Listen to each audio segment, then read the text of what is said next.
want to talk a little bit about American history, specifically the history of childhood mortality in the U.S. and how the government responded. In the 19th century, American cities grew rapidly. Housing was poor and disease spread quickly.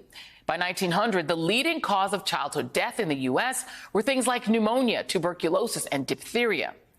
In some U.S. cities, up to 30% of infants died before their first birthday, many of them from infections from contaminated milk. The milk was being watered down by greedy dairy farmers and was full of bacteria. In some cases, formaldehyde was used as a preservative, poisoning children. The government recognized that it was unacceptable and established milk standards, which included pasteurization. At the outset of the 20th century, 47 out of every 100 American children died of pneumonia before their 5th birthday. Then antibiotics were developed, and the government took steps to improve nutrition and living standards to make kids healthier. Parents in the early 1950s were worried sick that their children would get polio. Between 1950 and 1953, there were more than 6,600 deaths. Then Dr. Jonas Salk made an historic breakthrough, developing a vaccine. The government made it a top priority to get children vaccinated, and polio was almost completely wiped out.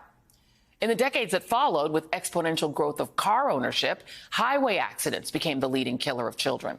But over time, with innovations in car design and government-mandated safety regulations like seatbelts, those deaths leveled off.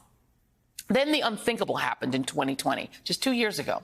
The leading cause of childhood death wasn't car accidents anymore.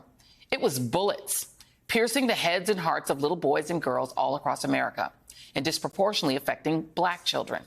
Researcher Jennifer Whitehill told the Washington Post that while efforts continue to make vehicles and highways safer, our government has proved itself unwilling or unable to do the same with firearm deaths and injuries.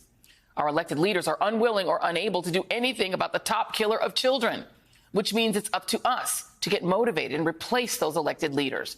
We owe our children no less.